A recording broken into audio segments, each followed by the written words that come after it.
1 Corinthiens, chapitre 1. Moi, Paul, Dieu m'a appelé parce qu'il l'a voulu à être apôtre du Christ Jésus. Avec Sostène notre frère, j'écris à l'Église de Dieu qui est à Corinthe, à ceux qui appartiennent à Dieu par le Christ Jésus. Dieu les appelle à vivre pour lui avec tous ceux qui, partout, font appel au nom de notre Seigneur Jésus-Christ, leur Seigneur et le nôtre. Que Dieu notre Père et le Seigneur Jésus-Christ vous bénissent et vous donnent la paix. Sans cesse, je remercie Dieu à votre sujet à cause des bienfaits qu'il vous a donnés par le Christ Jésus. Oui, par le Christ, Dieu vous a donné toutes les richesses, toutes celles de la parole et toutes celles de la connaissance.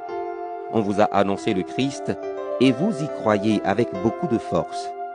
Alors maintenant, aucun don de Dieu ne vous manque, à vous qui attendez que notre Seigneur Jésus-Christ paraisse. C'est lui qui vous rendra fort jusqu'au bout. Ainsi, on ne pourra rien vous reprocher le jour où le Seigneur Jésus-Christ viendra. Il est fidèle, le Dieu qui vous a appelé à vivre unis avec son Fils, Jésus-Christ notre Seigneur. Frères et sœurs chrétiens, au nom de notre Seigneur Jésus-Christ, je vous le demande, soyez tous d'accord. Entre vous, pas de division. Soyez très unis, ayez un même esprit et une même pensée. Oui, mes frères et mes sœurs, les gens de la famille de Chloé m'ont appris qu'il y a des disputes entre vous. Voici ce que je veux dire. Chacun de vous parle de façon différente. L'un dit, « Moi j'appartiens à Paul ». L'autre dit, « Moi à Apollos ».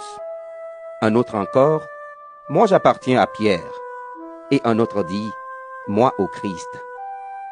Est-ce que le Christ est divisé? Est-ce que c'est Paul qui a été cloué sur une croix pour vous? Est-ce que c'est au nom de Paul que vous avez été baptisés? Je remercie Dieu parce que je n'ai baptisé aucun de vous, sauf Crispus et Gaius. Alors personne ne peut dire que vous avez été baptisés en mon nom. Ah si, j'ai baptisé aussi la famille de Stéphanas. En tout cas, je ne crois pas avoir baptisé quelqu'un d'autre. Le Christ ne m'a pas envoyé baptiser, mais il m'a envoyé annoncer la bonne nouvelle sans me servir des paroles de la sagesse humaine. Ainsi, la mort du Christ sur la croix ne perd pas son pouvoir. Oui, le message de la croix est une folie pour ceux qui perdent leur vie loin de Dieu. Mais pour ceux que Dieu sauve, c'est-à-dire pour nous, il est puissance de Dieu. Dans les livres saints, on lit « Je détruirai la sagesse des sages, et je rejetterai l'intelligence des gens intelligents. » Qu'est-ce que le sage peut dire encore? Et l'homme instruit, et celui qui discute bien dans ce monde. Qu'est-ce qu'ils peuvent dire encore? Dieu a montré que la sagesse de ce monde est une folie. En effet, le monde avec sa sagesse n'a pas reconnu Dieu en voyant la sagesse de Dieu. Alors Dieu a décidé de sauver ceux qui croient par le message que nous annonçons, et ce message semble fou. Les Juifs demandent des signes étonnants, et ceux qui ne sont pas Juifs cherchent la sagesse. Mais nous annonçons un Messie cloué sur une croix. Les Juifs ne peuvent absolument pas accepter cela, et ceux qui ne sont pas Juifs pensent que c'est une folie.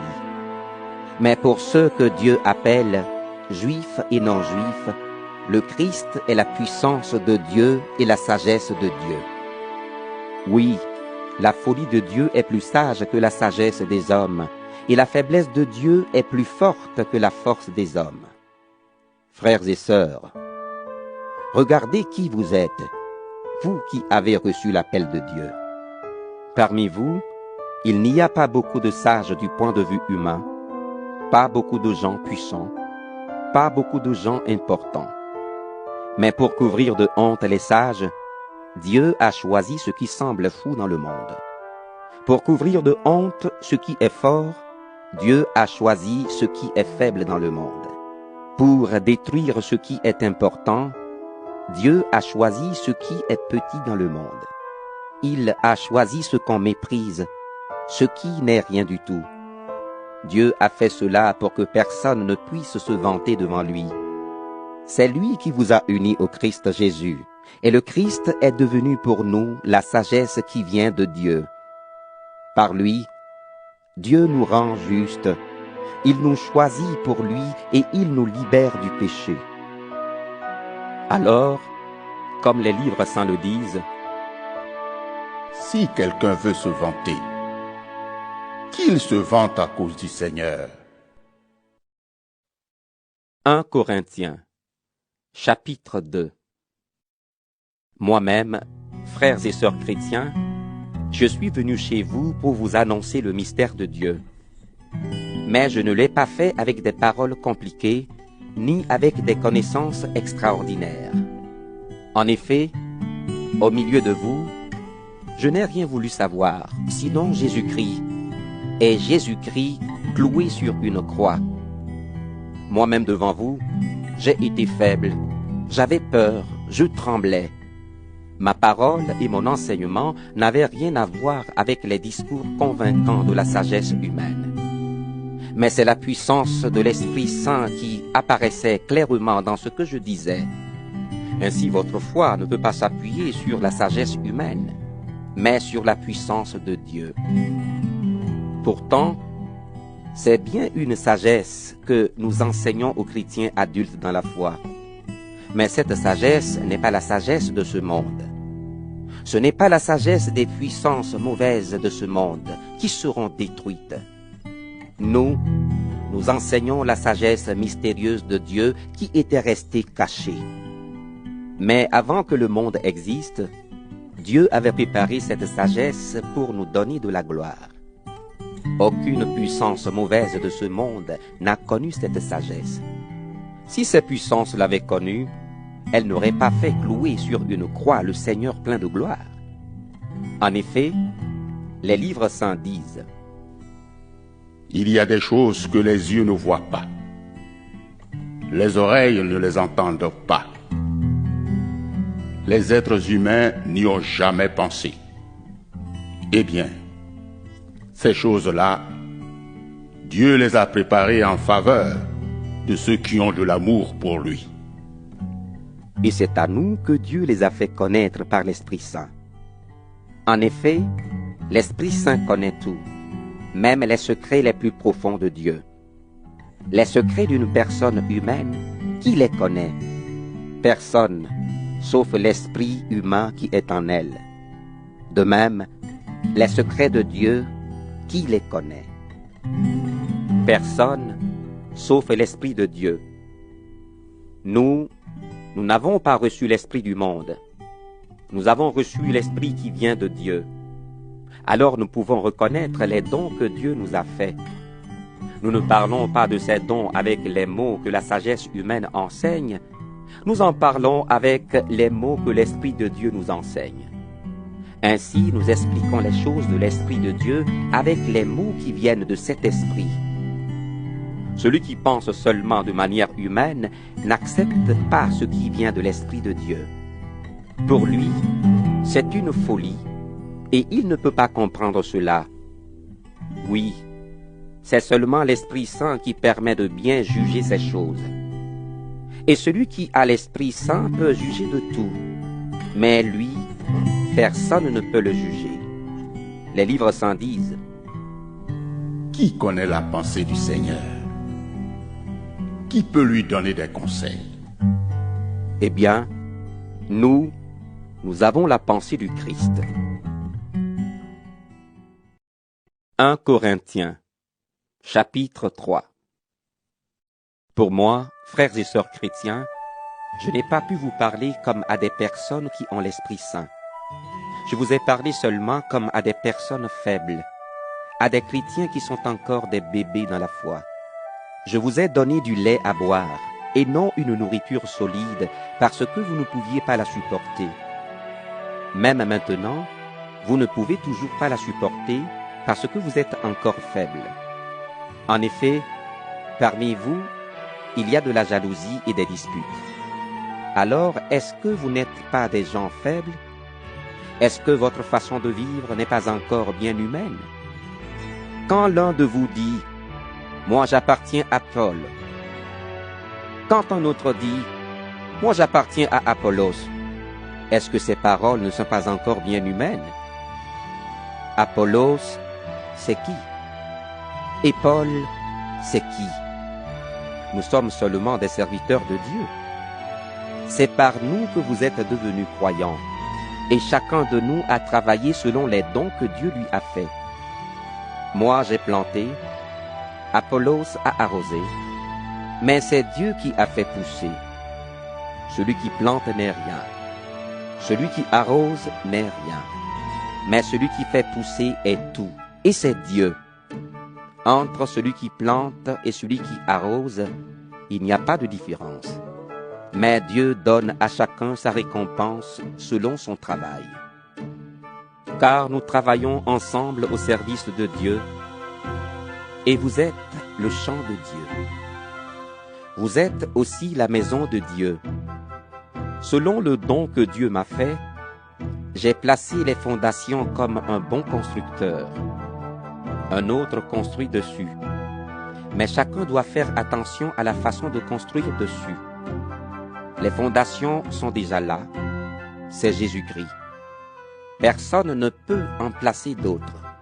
On peut construire sur ces fondations avec de l'or, de l'argent, des pierres précieuses, du bois, du foin ou de la paille. Peu importe. Le travail de chacun sera visible, et on le connaîtra le jour du jugement. Ce jour-là, il y aura un grand feu, et ce feu montrera la qualité du travail de chacun.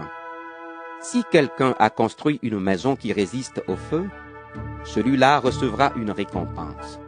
Au contraire, si son travail est brûlé, il perdra tout.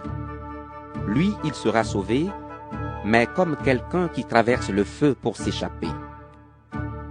Vous êtes le temple de Dieu, et l'Esprit de Dieu habite en vous. Vous ne savez donc pas cela?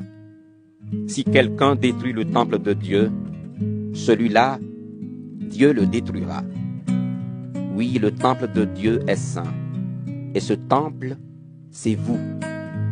Personne ne doit se tromper sur soi-même. Si quelqu'un parmi vous se prend pour un sage à la manière des gens de ce monde, qu'il devienne fou pour être vraiment sage. En effet, la sagesse des gens de ce monde est une folie pour Dieu. C'est pourquoi les livres saints disent « Dieu attrape les sages au piège de leurs mensonges. » Ils disent aussi « Le Seigneur connaît les pensées des sages. Il sait qu'elles ne valent rien. » Alors, personne ne doit se vanter à cause d'un être humain, car tout vous appartient. Paul, Apollos ou Pierre, le monde, la vie, la mort, le présent, l'avenir. Tout vous appartient.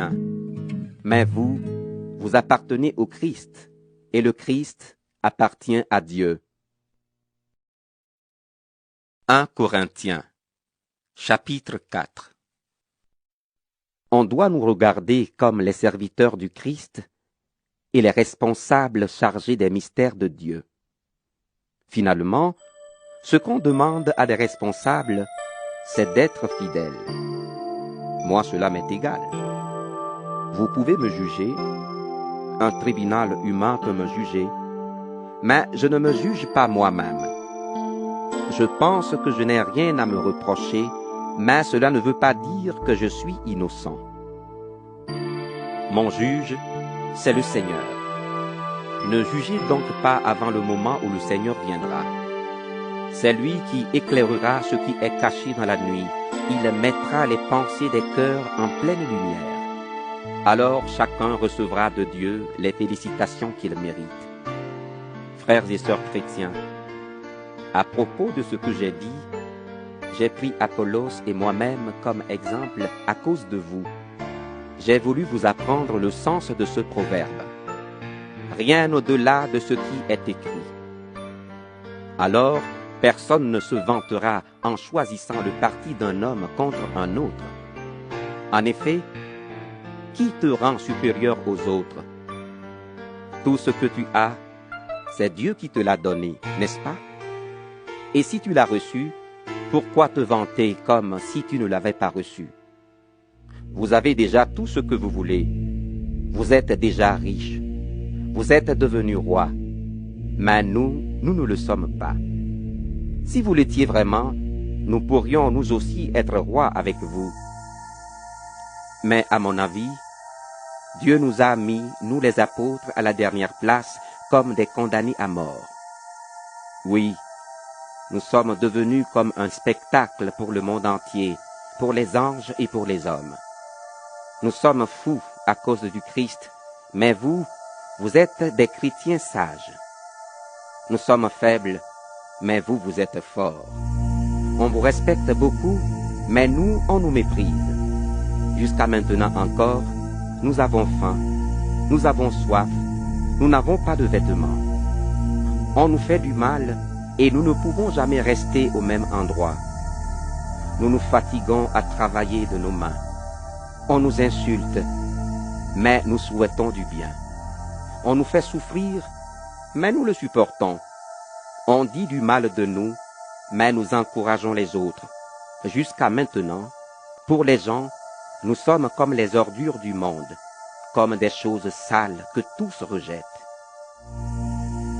Je ne vous écris pas cela pour vous faire honte, mais vous êtes mes enfants très aimés. Alors, je veux vous avertir. En effet, même si 10 000 personnes vous apprennent à vivre avec le Christ, vous n'avez pas plusieurs pères.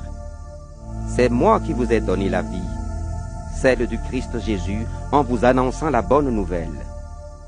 Donc, je vous le demande avec force. Suivez mon exemple. Et pour cela, je vous envoie Timothée, mon fils très aimé et fidèle dans le Seigneur. Il vous rappellera les règles qui me guident dans ma vie avec le Christ. C'est cela que j'enseigne partout dans toutes les églises. Certains ont pensé que je n'allais pas revenir chez vous, et ils se sont vantés de cela. Mais si le Seigneur le veut, j'irai bientôt chez vous, et je m'intéresserai non pas aux paroles de ces orgueilleux, mais à ce qu'ils sont capables de faire. Car le royaume de Dieu, ce n'est pas une affaire de parole, mais de puissance. Qu'est-ce que vous voulez? Que je vienne chez vous avec un fouet? Ou bien avec un cœur plein d'amour et de douceur? 1 Corinthiens, chapitre 5. On entend dire partout que chez vous, on couche avec n'importe qui. Et cette façon de vivre est si mauvaise qu'on ne la trouve même pas chez ceux qui ne connaissent pas Dieu. Il paraît que l'un de vous couche avec la femme de son père, et vous vous gonflez d'orgueil. Vous devriez plutôt être plein de tristesse. Vous devriez chasser de votre communauté l'homme qui vit de cette façon. Moi, je suis loin de vous, mais je suis près de vous en esprit.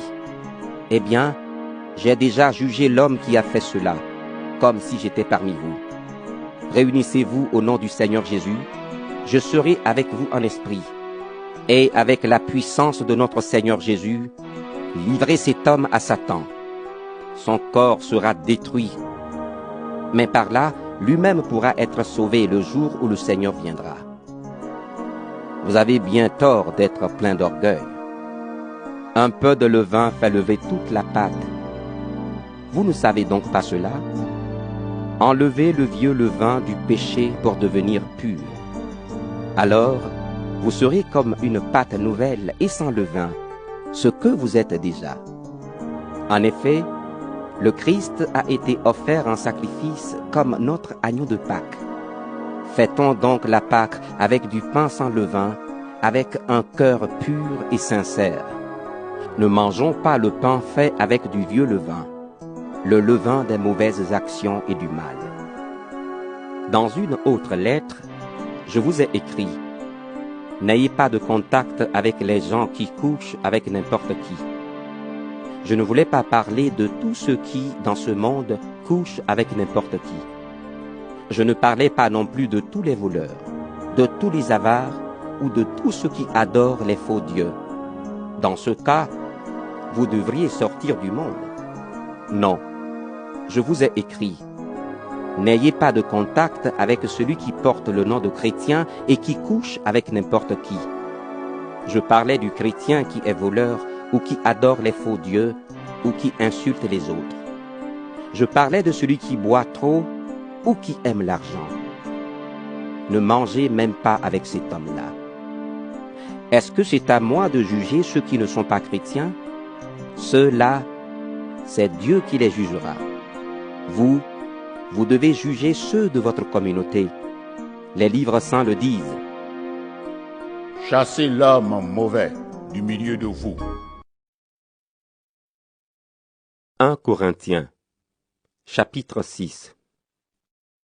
Quand vous n'êtes pas d'accord entre vous, vous faites juger l'affaire par des juges qui ne connaissent pas Dieu, et non par des gens qui appartiennent à Dieu. Comment osez-vous faire cela? Ceux qui appartiennent à Dieu jugeront le monde. Vous ne savez donc pas cela? Et si c'est vous qui devez juger le monde, est-ce que vous n'êtes pas capable de juger les affaires peu importantes? C'est nous qui jugerons les anges. Vous ne savez donc pas cela? Alors, nous pouvons bien juger les affaires de cette vie. Pourtant, quand vous avez des procès pour des affaires de ce genre, vous prenez comme juge des gens que l'Église compte pour rien. Je le dis, et c'est une honte pour vous. Il n'y a donc parmi vous aucune personne sage capable de servir d'arbitre entre un chrétien et un autre. Mais un chrétien est en procès contre un autre, et cela devant des juges qui ne croient pas au Christ. En tout cas, pour vous, c'est déjà un échec d'avoir des procès entre vous. Pourquoi est-ce que vous ne préférez pas supporter l'injustice? Pourquoi est-ce que vous ne laissez pas plutôt les autres voler ce qui est à vous? Au contraire, c'est vous qui êtes injuste, c'est vous qui volez les autres. Et ces autres sont vos frères et sœurs chrétiens. Ceux qui font le mal n'auront pas de place dans le royaume de Dieu. Vous ne savez donc pas cela? Attention, comprenez bien ceci. Ceux qui couchent avec n'importe qui, ceux qui adorent les faux dieux, ceux qui sont adultères, les hommes qui couchent entre eux, les voleurs, les avares, ceux qui boivent trop, ceux qui insultent les autres, les bandits, ces gens-là n'auront pas de place dans le royaume de Dieu. Voilà ce que certains parmi vous étaient autrefois. Mais notre Dieu vous a lavé du péché. Il vous a choisi pour lui. Il vous a rendu juste au nom du Seigneur Jésus-Christ et par l'Esprit Saint. Certains disent, « Tout m'est permis. » Oui, mais tout n'est pas bon pour vous. Tout m'est permis, c'est vrai, mais je ne veux pas être esclave de quelque chose. Vous dites aussi, la nourriture est pour le ventre, et le ventre est pour la nourriture. Oui, mais Dieu détruira la nourriture et le ventre. D'autre part, on ne peut pas faire n'importe quoi avec son corps. Le corps est pour le Seigneur, et le Seigneur est pour le corps. Dieu a réveillé de la mort le Seigneur, et nous aussi, il nous réveillera de la mort par sa puissance. Vos corps font partie du corps du Christ. Vous ne savez donc pas cela? Eh bien, est-ce que je vais prendre une partie du corps du Christ pour en faire une partie du corps d'une prostituée? Sûrement pas. Celui qui s'unit à une prostituée devient avec elle un seul corps. Vous ne savez donc pas cela? En effet, les livres saints disent « Les deux deviendront comme une seule personne. » Mais celui qui s'unit au Seigneur, dans son cœur, devient comme une seule personne avec lui. Évitez à tout prix de faire n'importe quoi avec votre corps. Tous les autres péchés que les gens peuvent faire sont à l'extérieur du corps. Mais si quelqu'un fait n'importe quoi avec son corps, il fait quelque chose de mal contre son corps.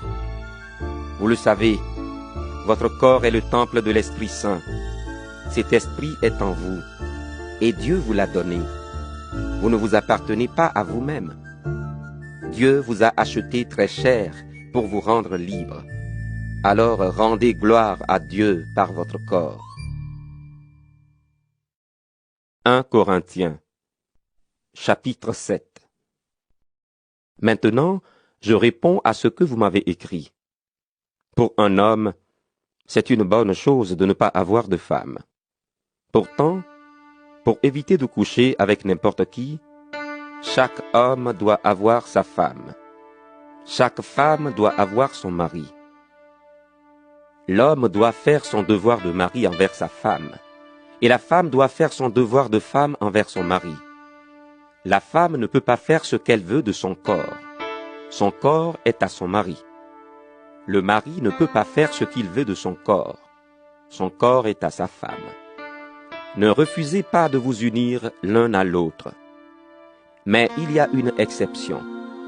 Si vous voulez mieux prier, mettez-vous d'accord tous les deux pour agir ainsi pendant peu de temps. Ensuite, retournez ensemble, sinon vous risquez de ne plus être maître de votre corps, et Satan peut en profiter pour vous tenter. Ce que je dis là, ce n'est pas un ordre, mais une simple permission. J'aimerais mieux que tout le monde soit comme moi, mais chacun reçoit de Dieu un don particulier. L'un celui-ci, l'autre celui-là. Pourtant, à ceux qui ne sont pas mariés et aux veuves, je dis, si vous restez comme moi, c'est une bonne chose pour vous. Mais si vous ne pouvez pas être maître de votre corps, mariez-vous.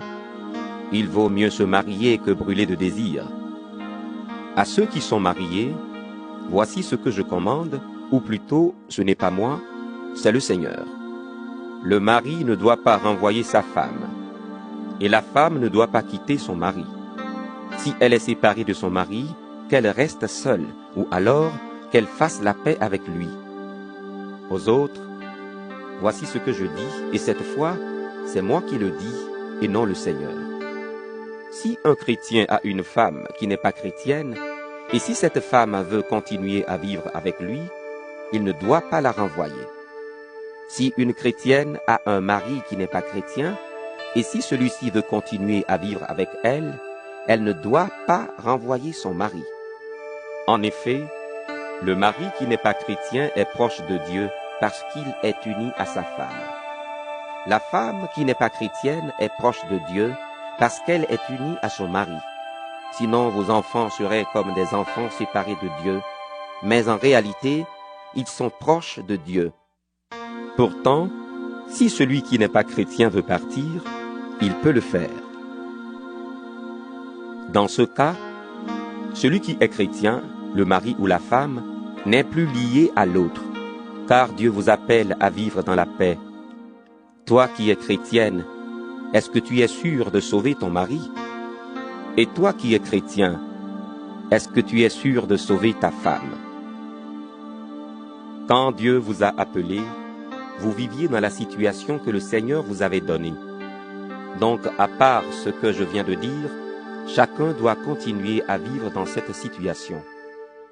Voilà la règle que je donne dans toutes les églises. Quand Dieu t'a appelé, est-ce que tu étais circoncis? Eh bien, reste circoncis. Tu n'étais pas circoncis? Alors, ne te fais pas circoncire.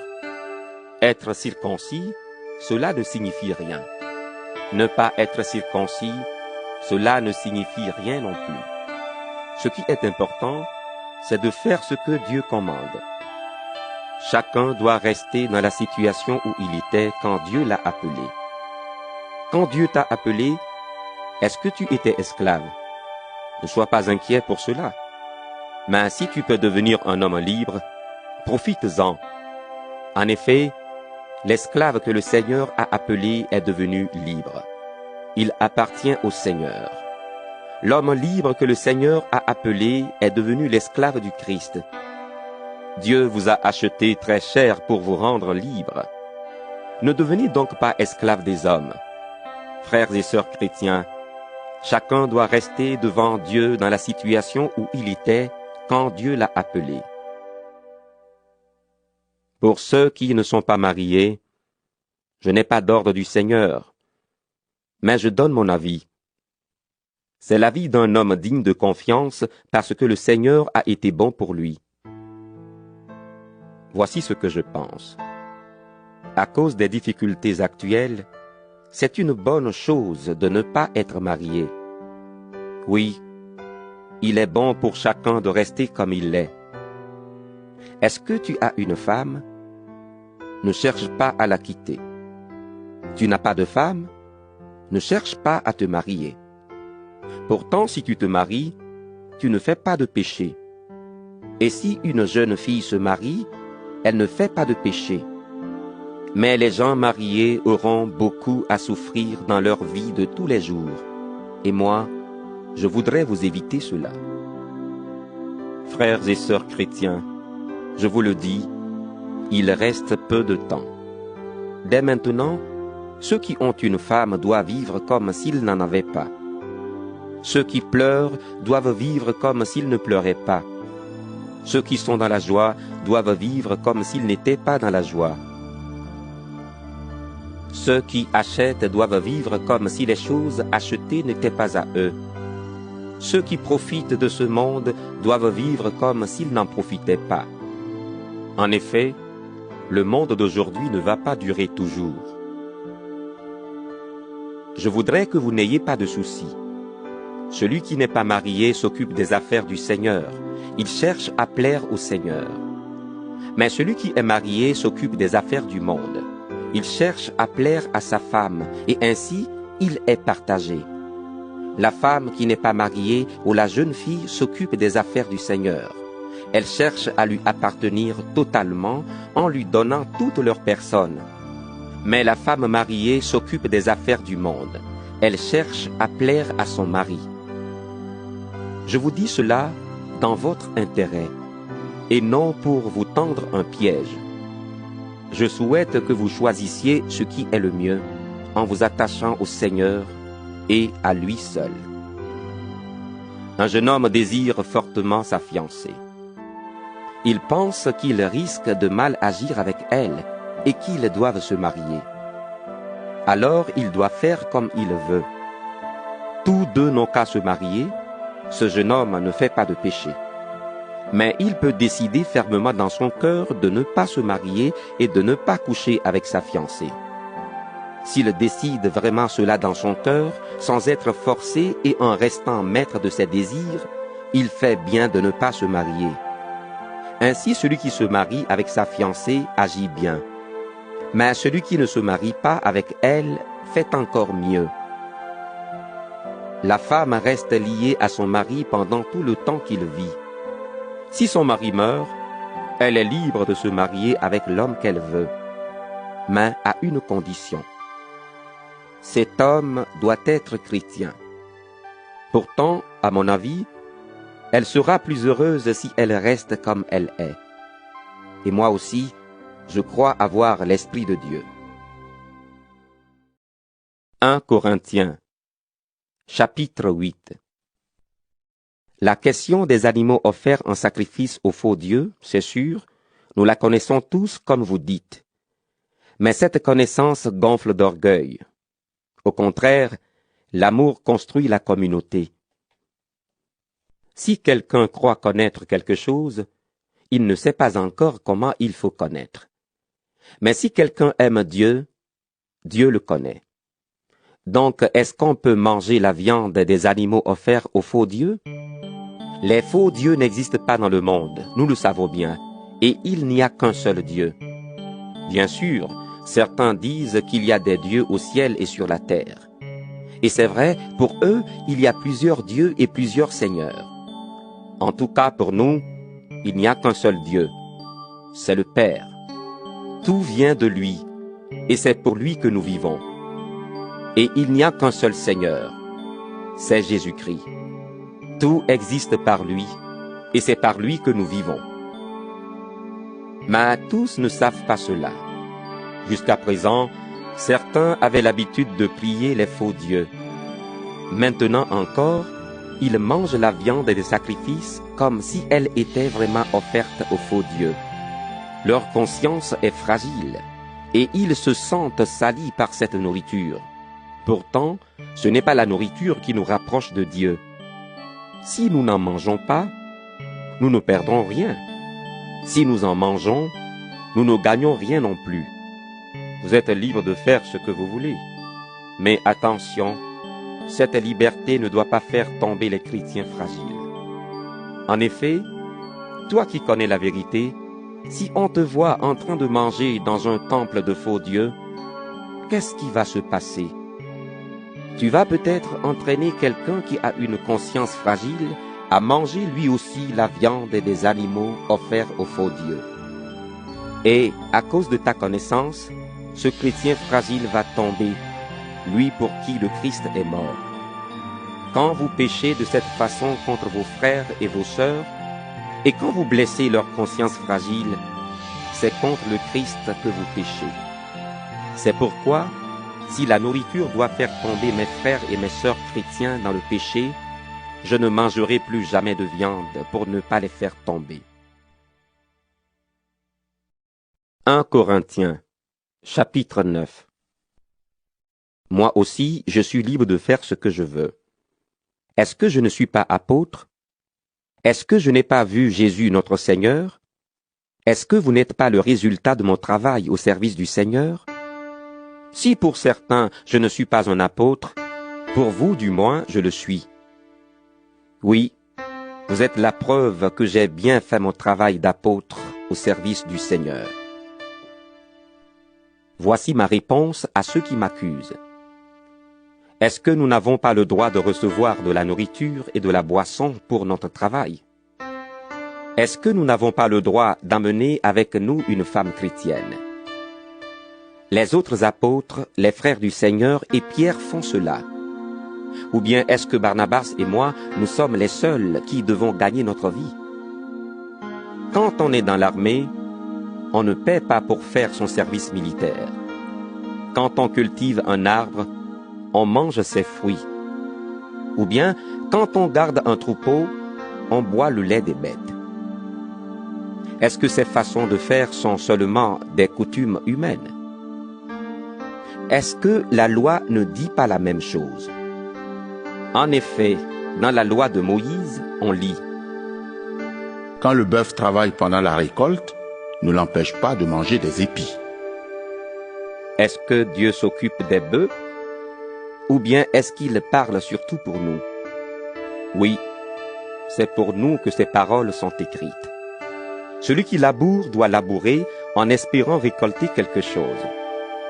Celui qui travaille pendant la récolte doit espérer recevoir des épis. Nous avons semé en vous les bienfaits de l'Esprit Saint. Alors, si nous récoltons une partie de vos richesses matérielles, est-ce que c'est extraordinaire? Si certains ont le droit de faire cela chez vous, nous l'avons beaucoup plus qu'eux. Mais nous n'avons pas profité de ce droit. Au contraire, nous supportons tout pour ne pas gêner la bonne nouvelle du Christ. Ceux qui font le service du temple, c'est le temple qui les nourrit. Ceux qui offrent des sacrifices sur l'autel reçoivent leur part de ces sacrifices. Vous ne savez donc pas cela? De la même façon, ceux qui annoncent la bonne nouvelle doivent vivre de cette bonne nouvelle. C'est le Seigneur qui l'a commandé. Mais moi, je n'ai profité de rien de tout cela, et je n'écris pas ici pour réclamer ces droits. Plutôt mourir? Non, personne ne m'enlèvera cette raison d'être fier. Pour moi, annoncer la bonne nouvelle, ce n'est pas une raison d'être fier, car je suis obligé de le faire. Quel malheur pour moi si je n'annonce pas la bonne nouvelle. Si c'était moi qui avais choisi ce travail, oui, j'aurais droit à un salaire. Mais comme je suis obligé de le faire, je fais simplement ce que je dois. Alors, quel est mon salaire? C'est d'offrir la bonne nouvelle gratuitement. Je l'annonce sans profiter des droits qu'elle me donne. Personne parmi vous ne peut me forcer à faire quelque chose. Pourtant, j'ai voulu devenir le serviteur de tous pour gagner le plus de gens possible. Avec les Juifs, je vis comme un Juif pour gagner les Juifs. Avec ceux qui obéissent à la loi de Moïse, je j'obéis à la loi pour gagner ceux qui lui obéissent. Pourtant, je ne suis pas obligé d'obéir à cette loi. Avec ceux qui ne connaissent pas la loi de Moïse, je vis comme si je n'avais pas cette loi pour gagner ceux qui ne la connaissent pas. Pourtant, j'ai la loi de Dieu puisque j'obéis à la loi du Christ. Avec les chrétiens fragiles, je vis comme si j'étais fragile pour gagner ceux qui sont fragiles. Je me donne entièrement à tous pour en sauver sûrement quelques-uns. Et tout cela, je le fais à cause de la bonne nouvelle pour participer à ses richesses. Au stade, tous les coureurs font la course, mais un seul gagne le prix. Vous ne savez donc pas cela? Alors courez pour gagner le prix. Tous les sportifs s'entraînent en se privant de beaucoup de choses. Eux, ils le font pour gagner une récompense qui ne dure pas. Nous, c'est pour une récompense qui dure. C'est pourquoi moi, je cours, mais pas au hasard. Je suis comme un boxeur, mais je ne donne pas de coups dans le vide. Je traite mon corps durement, j'en suis totalement maître.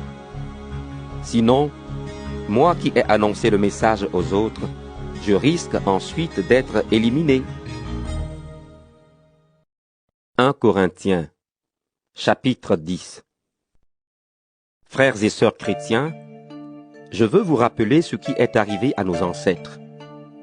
Ils ont tous été protégés par le nuage. Ils ont tous traversé la mer Rouge. Ils ont tous été baptisés dans le nuage et dans la mer en étant unis à Moïse. Ils ont tous mangé la même nourriture spirituelle et ils ont bu la même boisson spirituelle. En effet, ils ont bu à un rocher spirituel qui les suivait. Et ce rocher, c'était le Christ. Pourtant, parmi eux, presque personne n'a plu à Dieu. C'est pourquoi ils sont morts dans le désert. Ces choses-là sont arrivées pour nous servir d'exemple. Alors, nous n'aurons pas envie de faire le mal comme nos ancêtres. N'adorez pas les faux dieux comme certains parmi eux l'ont fait. Les livres saints racontent cela. Le peuple s'est assis pour manger et pour boire. Ensuite, les gens se sont mis debout pour s'amuser. Ne couchons pas avec n'importe qui, comme certains parmi eux l'ont fait, et 23 000 sont morts en un seul jour. Ne provoquons pas le Seigneur, comme certains parmi eux l'ont fait, et des serpents les ont fait mourir. Enfin, ne nous plaignons pas, comme certains parmi eux l'ont fait, et l'ange de la mort les a détruits. Ces choses-là sont arrivées à nos ancêtres pour nous servir d'exemple. On les a écrites pour nous avertir, nous qui sommes bientôt arrivés à la fin des temps. C'est pourquoi celui qui se croit solide doit faire attention à ne pas tomber. Toutes les tentations que vous avez rencontrées étaient normales pour des hommes et des femmes. Dieu est fidèle et il ne permettra pas que vous soyez tentés au-dessus de vos forces. Quand vous serez tentés, Dieu vous donnera la force de supporter cela et le moyen d'en sortir. C'est pourquoi, mes amis très chers, n'allez pas aux cérémonies en l'honneur des faux dieux. Je vous parle comme à des personnes sages. Jugez vous-même ce que je dis. Nous remercions Dieu pour la coupe de bénédiction. Quand nous la buvons, est-ce que nous n'entrons pas en communion avec le sang du Christ? Quand nous mangeons le pain que nous partageons, est-ce que nous n'entrons pas en communion avec le corps du Christ? Il y a un seul pain. Alors tous ensemble, nous sommes un seul corps, parce que nous mangeons tous un seul pain. Voyez les Israélites. Ceux qui mangent des animaux offerts en sacrifice sur l'autel sont en communion avec Dieu. Qu'est-ce que je veux dire? Que la viande offerte aux faux dieux vaut quelque chose? Ou bien que les faux dieux valent quelque chose? Non. Mais je veux dire que ces sacrifices sont offerts aux esprits mauvais et non à Dieu. Et je ne veux pas que vous soyez en communion avec les esprits mauvais. Vous ne pouvez pas boire à la fois à la coupe du Seigneur et à la coupe des esprits mauvais. Vous ne pouvez pas prendre part à la fois au repas du Seigneur et au repas des esprits mauvais. Ou bien est-ce que nous voulons rendre le Seigneur jaloux? Est-ce que nous sommes plus forts que lui? Certains disent, tout est permis. Oui, mais tout n'est pas bon. Tout est permis, c'est vrai, mais tout ne construit pas la communauté. Personne ne doit chercher son intérêt à soi, mais plutôt celui des autres. Tout ce qu'on vend au marché, mangez-en sans poser de questions, avec une conscience tranquille. En effet, tout appartient au Seigneur, la terre et tout ce qu'elle contient. Par exemple, quelqu'un qui n'est pas chrétien vous invite, et vous acceptez son invitation. Alors mangez la nourriture qu'on vous offre avec une conscience tranquille. Mais on vous dira peut-être, c'est de la viande offerte en sacrifice au faux Dieu. Alors, n'en mangez pas à cause de celui qui vous a dit cela et pour des raisons de conscience. Je parle de sa conscience à lui et non de la vôtre. Mais est-ce que la conscience de quelqu'un d'autre va juger ce que je fais librement? Pourquoi donc? Quand je mange en remerciant Dieu, je dis merci pour la nourriture. Alors on ne peut pas dire du mal de moi à cause de cette nourriture. Donc, quand vous mangez, quand vous buvez, ou quand vous faites autre chose, faites tout pour la gloire de Dieu. Ne faites tomber personne par votre façon de faire, ni les Juifs, ni ceux qui ne sont pas Juifs, ni l'Église de Dieu. Faites comme moi. J'essaie de plaire à tous dans tout ce que je fais. Je ne cherche pas mon intérêt, je cherche l'intérêt de tous pour qu'ils soient sauvés. 1 Corinthiens, chapitre 11. Imitez-moi, comme moi j'imite le Christ. Je vous félicite. Vous vous souvenez toujours de moi et vous gardez mon enseignement comme je vous l'ai donné. Pourtant, je veux que vous compreniez ceci. Le chef de tout homme, c'est le Christ. Le chef de la femme, c'est l'homme. Le chef du Christ, c'est Dieu. Un homme qui prie ou qui parle au nom de Dieu avec la tête couverte, il ne respecte pas son chef, le Christ. Mais une femme qui prie ou qui parle au nom de Dieu sans avoir la tête couverte, elle ne respecte pas son chef, c'est-à-dire son mari. C'est exactement comme si elle avait la tête rasée. Si une femme ne se couvre pas la tête, alors qu'elle se fasse raser la tête. Mais si c'est une honte pour une femme d'avoir les cheveux coupés ou rasés, elle doit avoir la tête couverte. L'homme, lui, ne doit pas avoir la tête couverte. Il est l'image et la gloire de Dieu, mais la femme est la gloire de l'homme. En effet, Dieu n'a pas fait l'homme à partir du corps de la femme, mais il a fait la femme à partir du corps de l'homme. Et Dieu n'a pas créé l'homme pour la femme. Il a créé la femme pour l'homme. C'est pourquoi, à cause des anges, la femme doit avoir la tête couverte. Cela montre qu'elle peut prier. Pourtant, devant le Seigneur, la femme ne va pas sans l'homme, et l'homme ne va pas sans la femme. En effet, Dieu a fait la femme à partir du corps de l'homme. Mais l'homme vient au monde grâce à la femme, et tout vient de Dieu. Jugez en vous-même. Quand une femme prie Dieu sans avoir la tête couverte, est-ce que c'est bien? C'est une honte pour l'homme de porter des cheveux longs. La nature vous apprend cela. Mais pour la femme, c'est un honneur, car elle a reçu des cheveux longs pour lui servir de voile. Et si quelqu'un veut encore discuter à ce sujet, nous n'avons pas cette habitude, et les églises de Dieu non plus. Puisque je suis en train de faire des remarques, je n'ai pas à vous féliciter. Vos réunions vous font plus de mal que de bien. Tout d'abord, quand vous vous réunissez en assemblée, il y a des divisions parmi vous. On me l'a dit, et je crois que c'est vrai en partie. D'ailleurs, il faut qu'il y ait des divisions parmi vous. Ainsi, on peut voir clairement ceux qui, parmi vous, sont vraiment fidèles. Donc, quand vous vous réunissez tous ensemble, ce n'est pas le repas du Seigneur que vous prenez. Non, chacun se dépêche de manger son repas à lui, et l'un a faim pendant que l'autre boit trop. Est-ce que vous n'avez pas des maisons pour manger et pour boire? Ou bien est-ce que vous vous moquez de l'Église de Dieu? Est-ce que vous voulez faire honte à ceux qui n'ont rien? Que vous dire? Est-ce que je vais vous féliciter? Non, sur ce point, je ne vous félicite pas. Voici la tradition que moi j'ai reçue du Seigneur et que je vous ai fait connaître. La nuit où le Seigneur Jésus a été livré, il a pris du pain.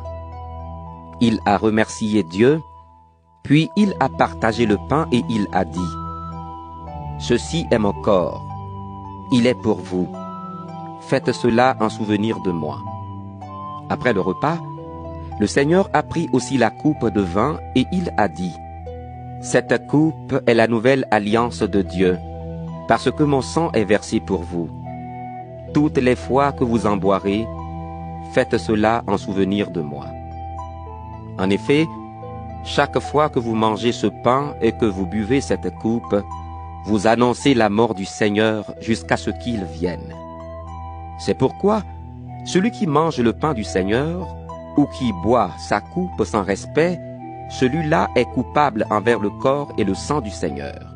Alors chacun doit bien réfléchir à sa façon de vivre. Ensuite, qu'il mange ce pain et boive cette coupe. Car celui qui mange le pain et qui boit la coupe sans reconnaître le corps du Seigneur, celui-là se condamne lui-même en mangeant et en buvant. C'est pourquoi parmi vous, il y a beaucoup de malades et de gens sans force, et plusieurs sont morts. Si nous examinions notre conduite, Dieu ne nous jugerait pas. Mais le Seigneur nous juge et nous corrige pour que nous ne soyons pas condamnés avec le monde. Alors, mes frères et mes sœurs, quand vous vous réunissez pour manger, attendez-vous les uns les autres. Si quelqu'un a faim, il doit manger chez lui. Ainsi, quand vous vous réunirez, Dieu ne vous jugera pas. Pour les autres questions, je les réglerai quand je viendrai. 1 Corinthiens, chapitre 12. Frères et sœurs chrétiens, au sujet des dons de l'Esprit Saint, je ne veux pas que vous restiez ignorants. Autrefois, vous ne connaissiez pas encore Dieu. Vous le savez, vous étiez entraînés vers les faux dieux qui ne parlent pas. Vous ne pouviez pas leur résister. C'est pourquoi je veux vous faire savoir une chose. Si quelqu'un parle avec l'Esprit de Dieu, il ne peut pas dire que Jésus soit maudit. Et sans l'aide de l'Esprit Saint, personne ne peut dire Jésus est le Seigneur. Oui, il y a des dons différents, mais c'est le même Esprit qui les donne. Il y a des façons de servir différentes, mais on sert le même Seigneur. Il y a des activités différentes, mais c'est le même Dieu qui les produit toutes en tous. Chacun reçoit le don de montrer la puissance de l'Esprit Saint, et cela pour le bien de tous. L'un reçoit de l'Esprit le don de parler avec sagesse, l'autre reçoit du même Esprit le don de faire connaître Dieu. Un autre reçoit de ce même Esprit le don d'une foi très solide. Un autre reçoit de cet unique Esprit le don de guérir les malades. Un autre peut faire des actions extraordinaires. Un autre peut parler au nom de Dieu. Un autre sait faire la différence entre ce qui vient de l'Esprit Saint et ce qui ne vient pas de lui. Un autre peut parler en des langues inconnues. Un autre peut les traduire. Mais tout cela, c'est le seul et même Esprit Saint qui le rend possible. Il distribue ses dons à chacun comme il veut. Prenons une comparaison. Le corps forme un tout, et pourtant, il a plusieurs parties. Malgré leur nombre, toutes les parties du corps ne forment qu'un seul corps. Pour le Christ, c'est la même chose. Tous, juifs et non-juifs, esclaves et personnes libres, nous avons reçu le baptême dans un seul Esprit Saint pour former un seul corps. Nous avons tous bu à la source de cet unique esprit. En effet, le corps n'a pas qu'une seule partie, il en a plusieurs. Le pied peut dire, « Moi, je ne suis pas une main, donc je ne fais pas partie du corps. » Pourtant, il fait quand même partie du corps. L'oreille peut dire, « Je ne suis pas un œil, donc je ne fais pas partie du corps. » Pourtant, elle fait quand même partie du corps. Si dans le corps, il n'y avait que les yeux, comment pourrait-on entendre? S'il n'y avait que les oreilles, comment pourrait-on sentir les odeurs? Mais Dieu a placé chaque partie dans le corps comme il l'a voulu. Si l'ensemble n'est qu'une seule partie, il n'y a pas de corps. Il y a donc plusieurs parties, mais un seul corps. L'œil ne peut pas dire à la main, « Je n'ai pas besoin de toi ». Et la tête ne peut pas dire aux pieds, « Je n'ai pas besoin de vous ». Au contraire, même les parties du corps qui semblent les plus faibles sont nécessaires. Et les parties que nous jugeons les moins respectables, nous les respectons davantage. Celles qu'on ne doit pas voir, nous nous en occupons avec plus de soin. Les parties de notre corps qu'on peut voir n'ont pas besoin de tous ces soins. Mais Dieu a fait le corps en donnant plus d'honneur aux parties les moins respectables. Alors il n'y a pas de division dans le corps. Au contraire, toutes ces parties prennent soin les unes des autres. Si une partie du corps souffre, toutes les autres parties souffrent avec elle. Si une partie est à l'honneur, toutes les autres partagent sa joie. Vous êtes le corps du Christ, et chacun de vous est une partie de ce corps. Dans l'Église, Dieu a placé au premier rang les apôtres, au deuxième rang les prophètes, au troisième rang ceux qui enseignent.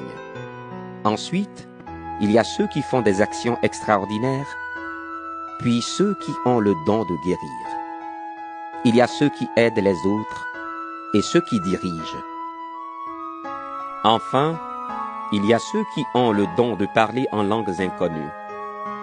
Tous ne sont pas apôtres, tous ne sont pas prophètes, tous n'enseignent pas, tous ne font pas des actions extraordinaires, tous n'ont pas le don de guérir, tous ne parlent pas en langues inconnues, et tous ne les traduisent pas. Cherchez donc à avoir les dons les plus grands. Mais maintenant, je vais vous montrer un chemin meilleur que les autres. 1 Corinthiens, chapitre 13. Je peux parler les langues des hommes et les langues des anges. Mais si je n'aime pas les autres, je suis seulement une cloche qui sonne, une cymbale bruyante. Je peux avoir le don de parler au nom de Dieu. Je peux comprendre tous les mystères et posséder toute la connaissance. Je peux avoir une foi assez grande pour déplacer les montagnes. Mais si je n'aime pas les autres, je ne suis rien. Je peux distribuer toutes mes richesses à ceux qui ont faim. Je peux livrer mon corps au feu. Mais si je n'aime pas les autres, je n'y gagne rien. L'amour est patient. L'amour rend service. Il n'est pas jaloux. Il ne se vante pas. Il ne se gonfle pas d'orgueil. L'amour ne fait rien de honteux. Il ne cherche pas son intérêt. Il ne se met pas en colère. Il ne se souvient pas du mal. Il ne se réjouit pas de l'injustice, mais il se réjouit de la vérité. L'amour excuse tout. Il croit tout. Il espère tout. Il supporte tout. L'amour ne disparaît jamais. Les paroles dites au nom de Dieu s'arrêteront. Le don de parler en langues inconnues disparaîtra. La connaissance finira. En effet, nous ne connaissons pas tout, et les paroles dites au nom de Dieu ne sont pas complètes. Mais quand tout deviendra parfait, ce qui n'est pas complet disparaîtra. Quand j'étais enfant, je parlais comme un enfant. Je pensais comme un enfant. Maintenant, je suis un homme et je n'agis plus comme un enfant. À présent, nous ne voyons pas les choses clairement. Nous les voyons comme dans un miroir. Mais plus tard, nous verrons face à face. À présent, je ne connais pas tout. Mais plus tard, je connaîtrai comme Dieu me connaît. Maintenant, 3 choses sont toujours là: la foi, l'espérance et l'amour. Mais la plus grande des 3, c'est l'amour.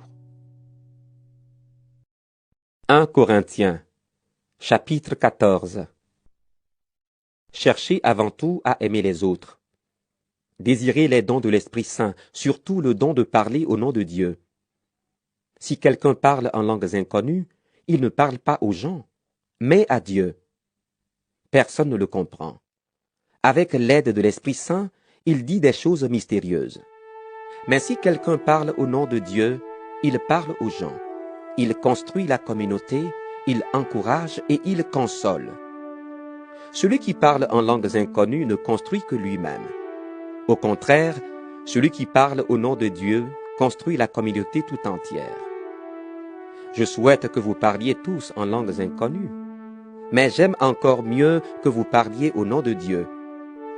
Parler au nom de Dieu, cela vaut mieux que de parler en langues inconnues, sauf si quelqu'un traduit pour construire la communauté.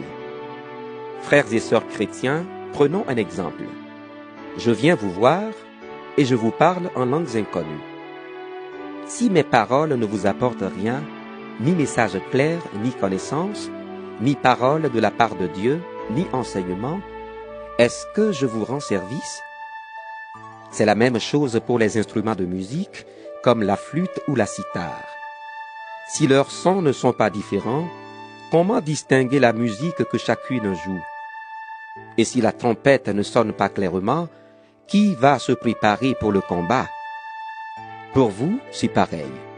Si vous parlez avec des mots qu'on ne comprend pas, comment savoir ce que vous dites? Vos paroles sont du vent. Il y a beaucoup de langues différentes sur la terre, et toutes veulent dire quelque chose. Si je ne connais pas la langue de la personne qui me parle, je suis pour elle un étranger, et elle est une étrangère pour moi. Pour vous, c'est pareil. Puisque vous désirez les dons de l'Esprit Saint, cherchez-les toujours davantage, mais pour construire la communauté rassemblée. C'est pourquoi celui qui parle en langues inconnues doit prier pour avoir le don de les traduire. Si je prie en langues inconnues, mon cœur est en prière, mais mon intelligence ne travaille pas. Alors que faire?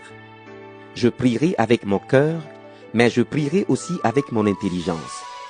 Je chanterai avec mon cœur, mais je chanterai aussi avec mon intelligence. Si tu remercies Dieu seulement avec ton cœur, le croyant qui n'y connaît rien ne sait pas ce que tu dis. Alors comment pourra-t-il répondre Amen à ta prière de remerciement? Cette prière est sans doute très belle, mais elle n'aide pas les autres à faire des progrès. Grâce à Dieu, je parle en langues inconnues plus que vous tous. Mais dans l'assemblée des chrétiens, j'aime mieux dire 5 paroles claires que 10 000 mots inconnus. De cette façon, j'apprends aussi quelque chose aux autres. Frères et sœurs, quand vous réfléchissez, ne soyez pas des enfants. Pour faire le mal, oui, soyez des bébés, mais pour réfléchir, soyez des adultes. Dans les livres saints, le Seigneur dit: Je parlerai au peuple d'Israël par des gens qui parlent une langue étrangère, par la bouche d'étrangers, et pourtant, ils ne m'écouteront pas. Donc, quand on parle en langues inconnues, c'est un signe pour ceux qui ne croient pas, mais cela ne sert à rien pour ceux qui croient. Quand on parle au nom de Dieu, c'est un signe pour ceux qui croient, mais cela ne sert à rien pour ceux qui ne croient pas. Par exemple, toute l'Église est rassemblée et tous parlent en langues inconnues. Des croyants qui n'y connaissent rien ou des incroyants arrivent. Ils vont penser que vous êtes fous. Au contraire, tous parlent au nom de Dieu. L'incroyant ou le croyant qui n'y connaît rien arrive. Alors, tout ce qu'il entend le fait réfléchir et il se sent jugé par tous. Les choses cachées au fond de son cœur deviennent claires et il tombe à genoux, le visage sur le sol. Il adore Dieu et il dit: Oui, Dieu est vraiment parmi vous. Alors, frères et sœurs chrétiens, qu'est-ce qu'il faut faire? Quand vous êtes réunis, chacun peut chanter ou enseigner, faire connaître une chose cachée ou bien traduire ce qu'on vient de dire. Mais tout cela doit servir à construire la communauté. Si on parle en langues inconnues, 2 personnes peuvent le faire, 3 au plus, mais l'une après l'autre, et il faut traduire. S'il n'y a personne pour traduire, on évitera de parler à haute voix dans l'assemblée. Chacun parlera seulement à lui-même et à Dieu. 2 ou 3 peuvent parler au nom de Dieu. Les autres doivent examiner ce qu'ils disent. Mais si Dieu donne un message à quelqu'un d'autre, celui qui est en train de parler doit s'arrêter. Oui, vous pouvez tous parler au nom de Dieu, mais l'un après l'autre. Alors tous recevront l'enseignement et seront encouragés. Ceux qui parlent au nom de Dieu restent maîtres du don que Dieu leur fait. En effet, Dieu n'est pas pour le désordre, mais pour la paix. Comme cela se fait dans toutes les églises chrétiennes, les femmes doivent se taire dans les assemblées. Elles n'ont pas l'autorisation de prendre la parole. Elles doivent rester tranquilles et écouter comme la loi de Moïse le dit. Si elles veulent une explication, elles doivent interroger leur mari à la maison. Pour une femme, parler dans une assemblée, cela ne se fait pas. Ou bien vous pensez peut-être que la parole de Dieu est venue de chez vous? Est-ce que vous êtes les seuls à l'avoir reçue?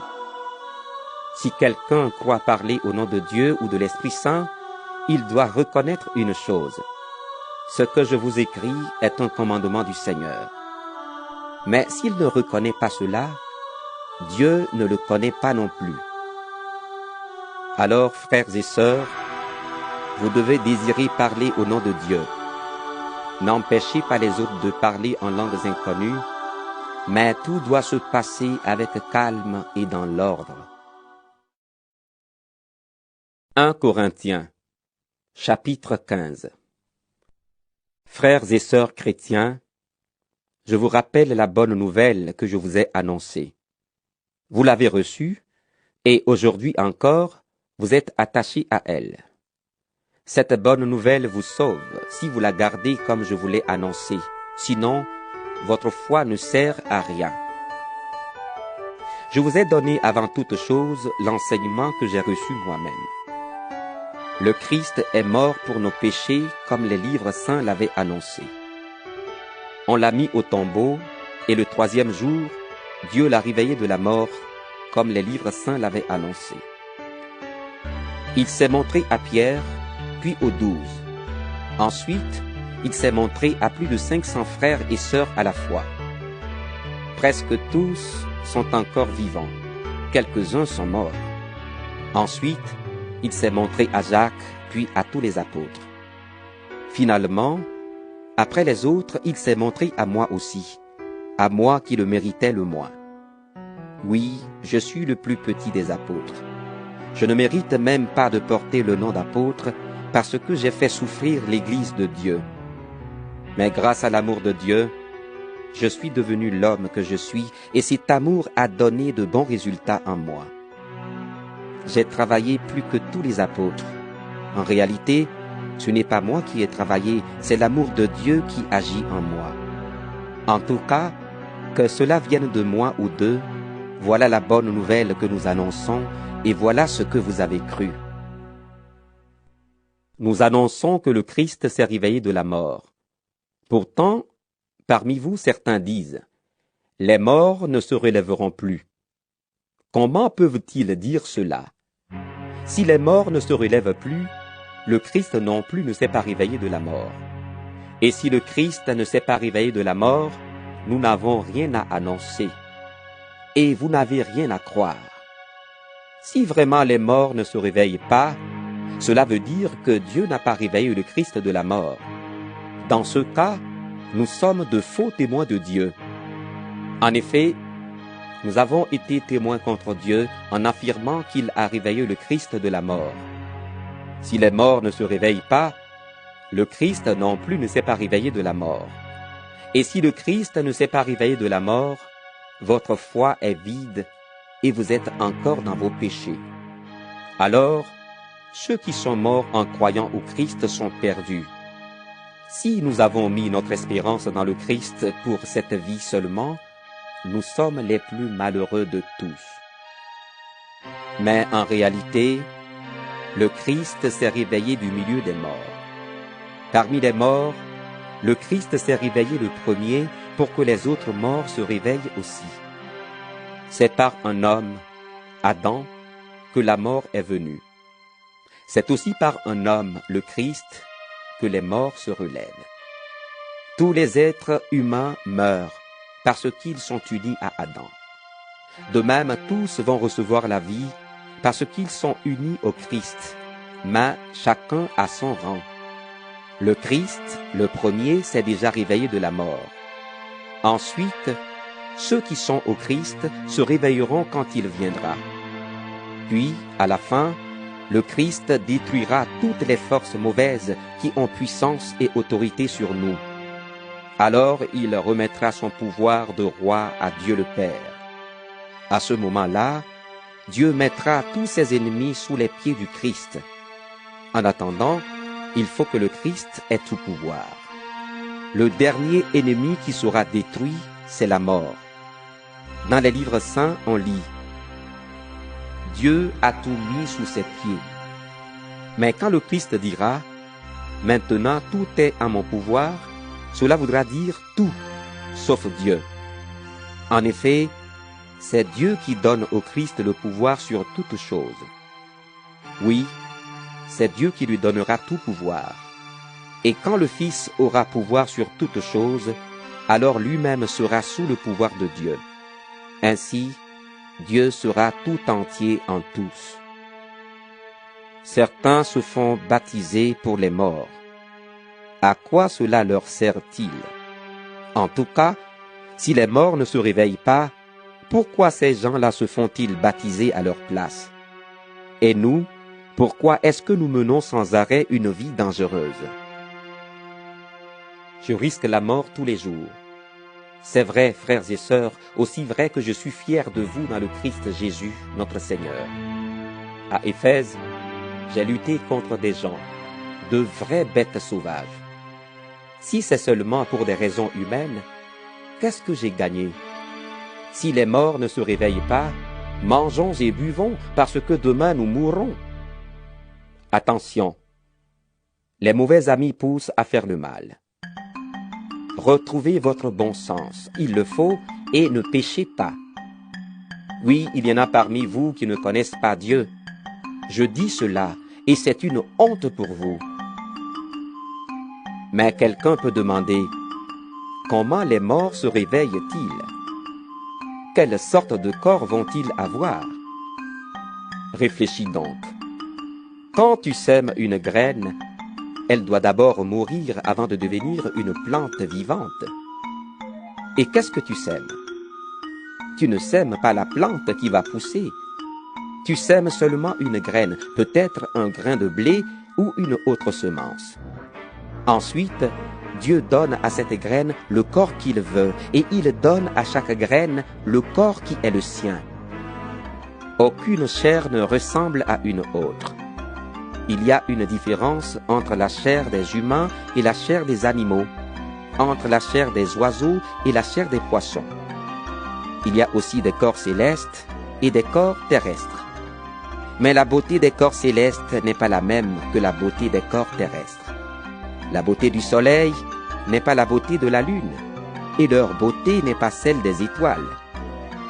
Et même chaque étoile a une beauté différente de celle des autres étoiles. Quand les morts se relèveront, ce sera la même chose. Ce qu'on met dans la terre comme une graine, c'est un corps qui doit pourrir. Mais quand il se réveille de la mort, il ne peut plus pourrir. Ce qu'on met dans la terre, c'est un corps qui ne vaut plus rien. Mais quand il se réveille de la mort, il est plein de gloire. Ce qu'on met dans la terre, c'est un corps qui ne vaut plus rien. Mais quand il se réveille de la mort, il est plein de gloire. Ce qu'on met dans la terre, c'est un corps faible. Mais quand il se réveille de la mort, il est plein de force. Le corps qu'on met dans la terre comme une graine, c'est un simple corps humain. Mais quand il se réveille de la mort, l'Esprit Saint lui donne la vie. Il y a donc un corps qui est un simple corps humain. Mais il y a aussi un corps qui reçoit la vie de l'Esprit Saint. Dans les livres saints, on lit « Adam, le premier homme, c'est un simple être humain qui a reçu la vie. » Le dernier Adam est rempli de l'Esprit Saint qui donne la vie. Ce qui vient d'abord, ce n'est pas l'être qui vit par l'Esprit Saint, c'est le simple être humain. L'être qui vit par l'Esprit Saint vient après. Dieu a modelé le premier homme avec de la terre. Cet homme-là vient de la terre. Mais le deuxième homme vient du ciel. Ceux qui viennent de la terre sont comme celui que Dieu a modelé avec de la terre. Ceux qui viennent du ciel sont comme celui qui est venu du ciel. Nous avons ressemblé d'abord à l'homme modelé avec de la terre.